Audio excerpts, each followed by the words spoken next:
Salut tout le monde et bienvenue dans cette nouvelle vidéo dans laquelle nous allons parler d'une erreur liée à la détection de mensonges, extraite de ce livre « Je sais que vous mentez » de Paul Ekman, qui est un super livre sur le mensonge. Donc s'il vous intéresse, je vous mets un lien dans la description, je vous le conseille fortement. Et dans ce livre, Paul Ekman nous parle de l'erreur d'Othello. Alors qu'est-ce que l'erreur d'Othello? Cette erreur se produit quand quand une personne néglige le fait qu'un autre individu sincère et stressé ait l'air d'un menteur. En effet, il faut savoir que les émotions que l'on peut ressentir, que peut ressentir un menteur, peuvent être les mêmes que celles que peuvent ressentir une personne complètement sincère et honnête. Pour plusieurs raisons. Peut-être que la personne sincère ressentira des émotions de stress parce qu'elle est accusée à tort de mentir et qu'elle a peur de ne pas être crue. Donc l'erreur d'Othello, c'est de ne pas prendre en compte que une personne sincère peut avoir les mêmes émotions et peut ressentir les mêmes choses qu'une personne qui ment. Et pourquoi est-ce que cela, dans le livre de Paul Ekman, a été appelé l'erreur d'Othello? C'est parce que Othello, le mort de Venise, est une pièce de William Shakespeare datant du XVIIe siècle. Et dans cette pièce, le général Othello accuse sa femme Desmond d'avoir eu une relation extra-conjugale avec son lieutenant Cassio.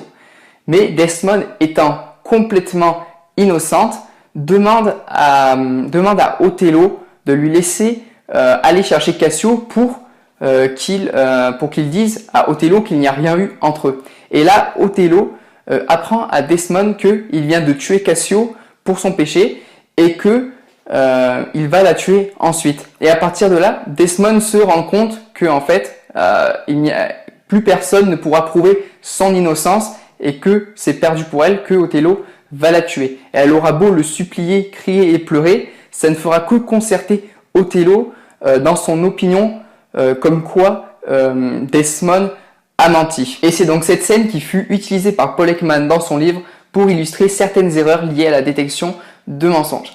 Alors, que pouvons-nous tirer de l'erreur d'Othello? Othello est certain de la trahison de sa femme et de son lieutenant. Il est submergé par la colère et les émotions et il n'interprète les éléments de la situation qu'en faveur de ses opinions. Il est incapable de se dire peut-être que son lieutenant et sa femme sont innocents. La fermeté d'Othello lorsqu'il s'adresse à sa femme fait apparaître chez elle des réactions de peur et de stress qu'Othello interprète à son tour comme des réactions face au mensonge. Le manque d'objectivité d'Othello fait alors qu'il est incapable de distinguer et de voir que les émotions de sa femme sont en fait des émotions liées au fait qu'elle ne va pas pouvoir prouver son innocence et qu'elle est submergée de peur et de stress à cause de ça. Parce qu'elle n'a pas envie de mourir et elle a envie de prouver son innocence. Mais Othello interprète ça comme du mensonge. Alors comment éviter l'erreur d'Othello?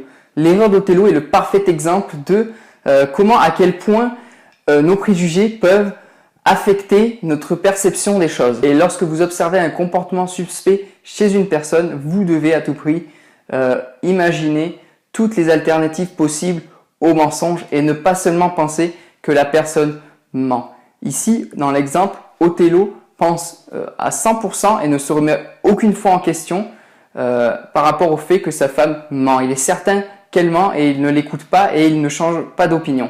Et ça, c'est vraiment l'erreur à ne pas faire. Car sachez bien une chose, les émotions ne disent malheureusement jamais ce qui les a déclenchées. Le simple fait de s'interroger par rapport aux soupçons que l'on a vis-à-vis d'une personne peut nous aider à ne pas faire de conclusions hâtives. Et dans le pire des cas, cela vous permettra de conclure que vous avez trop d'a priori par rapport à la personne pour vous fier à vos propres opinions. Alors, que faut-il retenir par rapport à l'erreur qu'a fait Othello? Premièrement, il n'existe pas d'indices comportementaux directement liés au mensonge. Deuxièmement, vérité et mensonge peuvent provoquer les mêmes réactions. Troisièmement, votre propre comportement peut provoquer des réactions, qu'elles soient négatives ou positives, chez votre interlocuteur. Quatrièmement, restez toujours objectif et considérez la possibilité de chaque hypothèse. Donc voilà pour cette vidéo sur l'erreur d'Othello qui est l'une des erreurs liées à la détection de mensonges que Paul Ekman explique dans son livre. Il y avait aussi une autre erreur dans son livre qui est l'erreur de Bracao et je vais vous l'afficher à l'écran si elle vous intéresse si vous voulez connaître l'une des deuxièmes erreurs expliquées, l'une des deuxièmes erreurs à éviter lors de la détection de mensonges. Si la détection de mensonges et le langage corporel vous intéresse, vous avez dans la description un bonus complètement gratuit qui vous explique comment détecter le mensonge, améliorer votre langage corporel, décoder le langage corporel de vos interlocuteurs. Et vous pouvez aussi vous abonner à la chaîne YouTube pour ne rater aucune vidéo, car dans les prochains jours, je posterai d'autres vidéos liées à la détection de mensonges et au langage corporel. Vous pouvez également partager cette vidéo si elle vous a plu, laisser un pouce bleu pour me soutenir. Et moi, je vous dis à la prochaine. Ciao!